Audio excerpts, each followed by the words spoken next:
Greetings, fellow Whovians. Well, let's continue on with the Second Doctor's look at Second Doctor's adventures with the evil of the Daleks.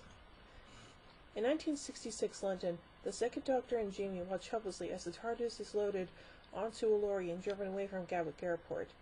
The trail leads them to an antique shop run by Edward Waterfield, who sells Victorian-style antiques that curiously seem as though they were still new.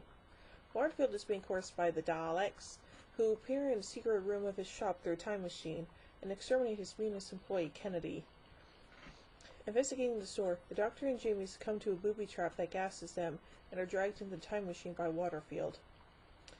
They wake up to find that they have been transported to 1867 and are in the house of Theodore Maxtable, Waterfield's partner. The two have been trying to invent a time machine using mirrors and static electricity when the Daleks emerged from the time cabinet. The Daleks then took Waterfield's daughter, Victoria, hostage and forced Waterfield to travel a century forward in time to lure the Doctor into a trap by stealing the TARDIS. Waterfield is obviously fearful for his daughter's safety and his own, but Maxwell seems to be going along with the Daleks for his own reasons. The Daleks threaten to destroy the TARDIS unless the Doctor helps them by conducting an experiment to isolate the human factor. They need qualities of human beings that allow them to consistently resist and defeat the Daleks. Once the Doctor has isolated the human factor, he will then implant it into 3 Daleks, who will then become the precursor of a race of super Daleks, with the best clothes of humans and Daleks. To that end, the Daleks want the Doctor to test Jamie by sending him to rescue Victoria, who is being kept in the house. The Doctor is strangely cooperative with the Daleks, manipulating Jamie into the rescue mission but not telling him of the nature of the test. Jamie manages to rescue Victoria, but she is taken prisoner again and transported through the time cabinet.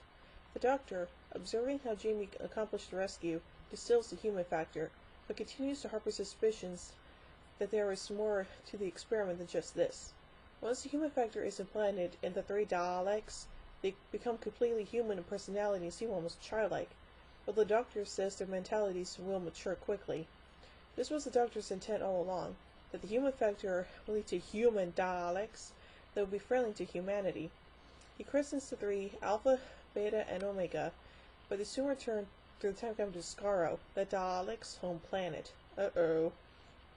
Meanwhile, Waterfield has discovered that Maxwell has betrayed them all to the Daleks, hoping that he will be able to learn the alchemical secret of transmuting base metals into gold. However, Maxwell, who has traveled to Skaro through the mirror cabinet, is discovering just how ruthless the Daleks are and how empty their promises can be. He is tortured for his failure to bring the Doctor to them. Jamie, Waterfield, and the Doctor are locked out of the time cabinet, but manage to use the Daleks' own short-range time machine to make the journey to Skaro before a Dalek bomb destroys Maxtable's house. The trio find the way into the Dalek city and rubber for the imposing Dalek Emperor, who reveals the true mission behind the experiments and the capture of the TARDIS. By isolating the human factor, the Doctor has succeeded in isolating the Dalek factor as well. The Daleks will use that Dalek factor, the qualities that make the Daleks killing relentless machines, to convert the human Daleks. In addition, the Emperor wants the Doctor to use the TARDIS to spread the Dalek factor throughout human history, turning all humanity into Daleks. The Doctor knows that the Emperor realizes that he would die before complying with this order, and is so concerned about why the Doctor seems so confident. Maxwell is dragged into walking through an archway that infuses him with the Dalek factor, mentally turning him into a Dalek. He hypnotizes the Doctor and lures him through the arch as well, apparently converting him. However, the Doctor is feigning his conversion and secretly plants a device on the arch, while the Daleks hunt for the 3 human Daleks. As one still remains to be found, the Doctor suggests that all the Daleks would put the conversion arch so that the human Dalek will once again be fused with the Dalek factor. As the first batch of Daleks go through the arch, the Doctor frees the others. The arch did not work on the Doctor because it was calibrated for humans, and he is not one. The Doctor has also substituted the human factor for the Dalek factor on the arch, so that Daleks that go through will become human and rebel against the Emperor. The Emperor calls out his black Daleks as the rebellion spreads and the city falls into chaos. Waterfield throws himself in front of a black Dalek blast to win for the Doctor. The Doctor promises that Victoria will be taken care of, and Waterfield dies content. The Emperor is attacked and exterminated by the human Daleks. But the Doctor and his companions escape.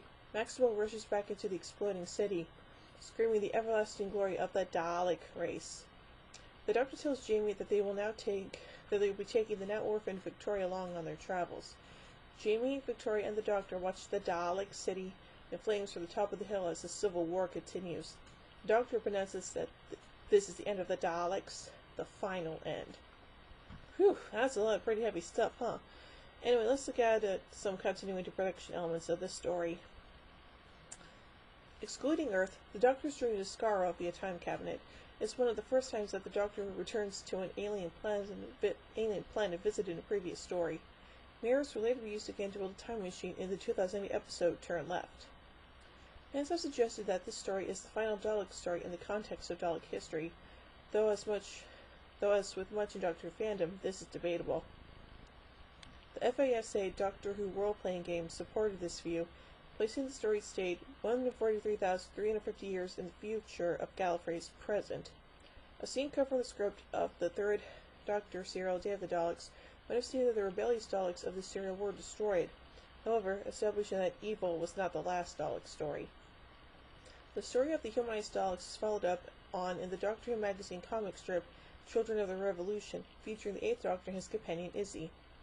This contradicted an earlier comic strip that took place after the events of Evil. In the story, a group of maroon Daleks informed the Doctor that the rebel factions were destroyed, and the Emperor again reigned supreme. Like all spin-off media, both strips' canonicity in relation to the television series is unclear. Another Dalek is humanized after simulating Rose Tyler's DNA in the Ninth Doctor episode Dalek. Like the Daleks in Evil, this Dalek begins experiencing emotions like fear and empathy, and subsequently questions the instinctive Dalek xenophobia. Other versions of a Dalek Emperor would appear in Remembrance of the Daleks and The Parting of the Ways. Executive producer Russell T Davies would dub Dalek heads of state puppet emperors in the 2005 Doctor Who annual. The themes of Daleks consciously using a human factor and the infusion into human slaves of an evil genetic Dalek factor will be repeated in the back-to-back 2007 episodes Daleks in Manhattan and Evolution of the Daleks.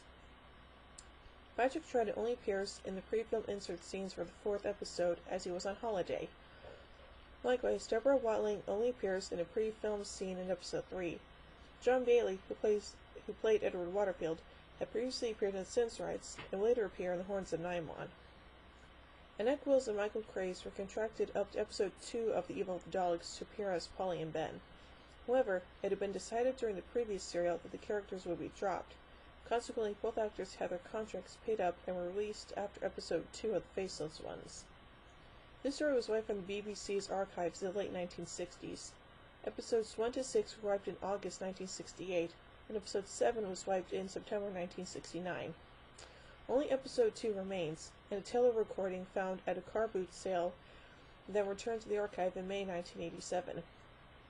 In 2004, analysis of a repeated clip used in The Wheel in Space, episode 6, revealed it to be from episode 1 rather than episode 2, as had been long believed. This, however, only constitutes a few frames of recovered footage. The discovery of a behind-the-scenes film, The Last Dalek, made by the special effects team as they worked on the story's conclusion, facilitated a recreation of the climactic battle scenes. This recreation, along with the entire film, had been made available in different forms on various Troughton releases. In addition, telesnaps and off-air audio recordings made by fans upon the original broadcasts exist for the entire story. Whew. Well, that was pretty interesting stuff, huh? Well, a very, very powerful story if I do say so myself. I give Evil Daleks 5 sonic screwdrivers out of 5. Well, join me next week as we look at the best Troughton the best of the Troughton era, The Tomb of the Cybermen. So, until then, this is Hoovy and Queen saying, "Oh my giddy aunt, when I say run, run, averse polarity of the neutron flow. Would you like a jelly, baby? Fantastic. Allons-y, Geronimo! Bow ties are cool, fezzes are cool, and Stetsons are cool."